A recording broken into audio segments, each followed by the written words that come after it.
Hello everyone, welcome back to this channel. Hope you all are doing great and learning English every single day. আজকের এই ভিডিওটা হলো advance structure class number 87। যারা এখনো পর্যন্ত এর আগের স্ট্রাকচার ক্লাসগুলো দেখেননি অবশ্যই দেখার চেষ্টা করবেন, কারণ প্রতিটা স্ট্রাকচার ক্লাস আপনাদের ডেইলি লাইফে ইংলিশে কথা বলার ক্ষেত্রে অনেক হেল্প করবে।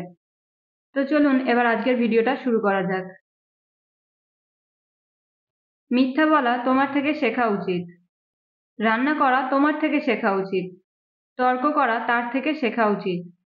ইংরাজি বলা তাদের থেকে শেখা উচিত। আমরা আমাদের ডেইলি লাইফে এই ধরনের বাক্যগুলো অনেক বেশি ব্যবহার করে থাকি। তো চলুন এবার শেখা যাক এই ধরনের বাক্যগুলো ইংলিশে কিভাবে বলতে হয়। এই ধরনের বাক্যগুলো বলতে হলে কমপ্লিট সেন্টেন্স স্ট্রাকচার হবে one should learn প্লাস ভার্বের ING form plus other word. এবার এই স্ট্রাকচারটা থেকে আমরা কয়েকটা এক্সাম্পল দেখব। ফার্স্ট এক্সাম্পল হলো মিথ্যা বলা তোমার থেকে শেখা উচিত। মিথ্যা বলা তোমার থেকে শেখা উচিত। এই বাক্যটার ইংরেজি হবে one should learn lying from you. one should learn lying from you. পরের এক্সাম্পল অজুহাত দেখানো তোমার থেকে শেখা উচিত। one should learn making excuses from you. one should learn making excuses from you. রান্না করা তার থেকে শেখা উচিত। এই বাক্যটার ইংরেজি হবে one should learn cooking from her. one should learn cooking from her. বোকা বানানো তোমার থেকে শেখা উচিত। one should learn making fool from you. one should learn making fool from you. তোষামোদ করা তোমার থেকে শেখা উচিত। one should learn buttering up from you. one should learn buttering up from you. এবার এই স্ট্রাকচারটা থেকে আপনাদের প্র্যাকটিসের জন্য একটা সেন্টেন্স, তর্ক করা তোমার থেকে শেখা উচিত। এই বাক্যটা আপনারা ইংলিশে কিভাবে বলবেন কমেন্টে লিখে জানান। এবার আমরা দেখব 2 নাম্বার স্ট্রাকচার। আমি তোমার সাথে কথা না বলে থাকতে পারি না। আমি কাজ না করে থাকতে পারি না। আমি ভাত না খেয়ে থাকতে পারি না। আমি না হেসে থাকতে পারি না। এবার আমরা শিখব এই ধরনের বাক্যগুলো ইংলিশে কিভাবে বলতে হয়। প্রতিটা বাক্যে কমন ছিল এমন কোনো কাজ যেটা না করে আমরা থাকতে পারি না। সো যখন কোনো বাক্যে কর্তা কোনো কাজ না করে থাকতে পারে না, এরকম অর্থে আমাদের ইংলিশে ইউজ করতে হবে can not help. Can not help. Complete sentence structure হবে subject plus can not help plus ভার্বের আইএনজি ফর্ম প্লাস আদার। এবার চলুন কয়েকটা এক্সাম্পল দেখা যাক। আমি তোমার সাথে কথা না বলে থাকতে পারি না। এই বাক্যটার ইংরেজি হবে I cannot help talking to you. I cannot help talking to you. আমি তাদের না বলে থাকতে পারি না। I cannot help telling them. I cannot help telling them. মানে আমি তাদের না বলে থাকতে পারি না। পরের এক্সাম্পল আমি কাজ না করে থাকতে পারি না। I cannot help working. I cannot help working. আমি ভাত না খেয়ে থাকতে পারি না। I cannot help eating rice. I cannot help eating rice. মানে আমি ভাত না খেয়ে থাকতে পারি না। আমি না হেসে থাকতে পারি না। I cannot help laughing. I cannot help laughing. এবার এই স্ট্রাকচারটা থেকে আপনাদের প্র্যাকটিসের জন্য একটা সেন্টেন্স, আমি আইসক্রিম না খেয়ে থাকতে পারি না। এই বাক্যটার ইংরেজি কি হবে আপনারা কমেন্টে লিখে জানান। এবার দেখা যাক 3 নাম্বার স্ট্রাকচার। সে বরং আমাকে ঘৃণা করে। আমি বরং তাকে সাহায্য করি। তারা বরং আমাকে টাকা দিয়েছিল। আমি বরং তাকে বুঝিয়েছিলাম। এবার আমরা শিখব এই ধরনের বাক্যগুলো ইংলিশে কিভাবে বলতে হয়। প্রথমে আমরা দেখব sentence structure.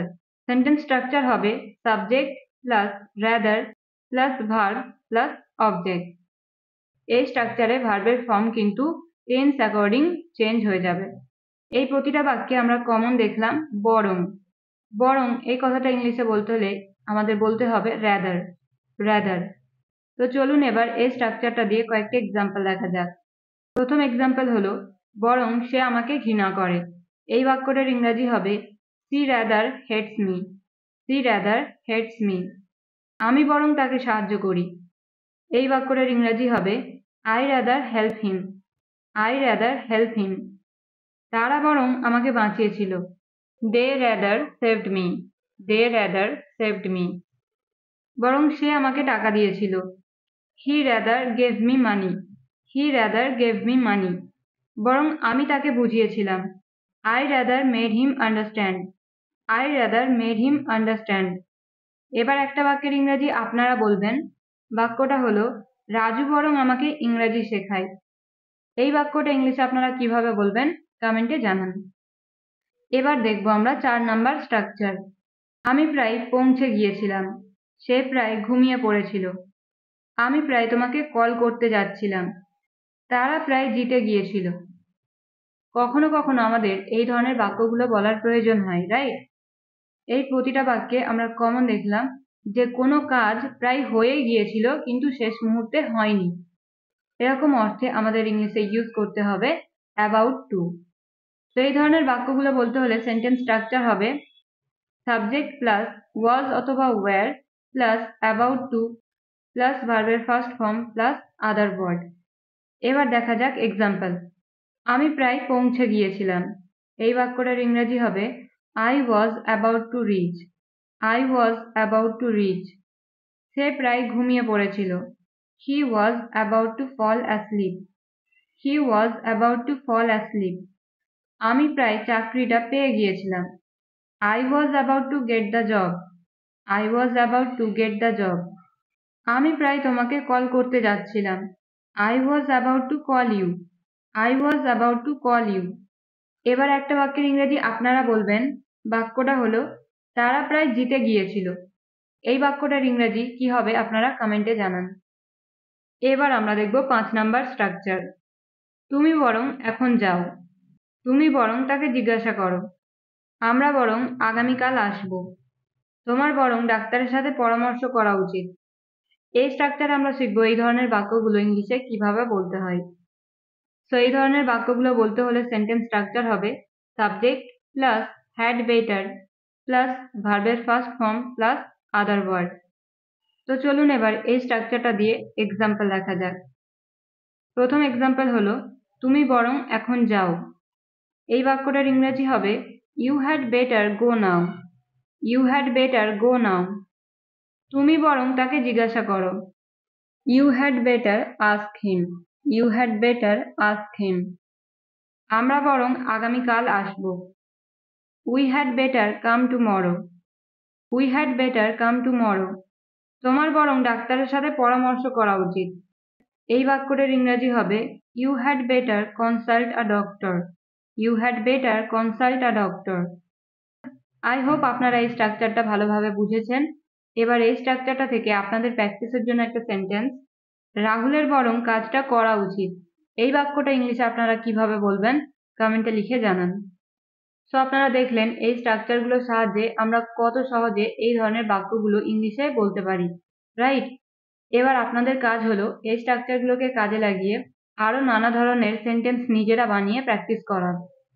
So that's it for the video. See you in the next video. Till then, stay happy and keep learning.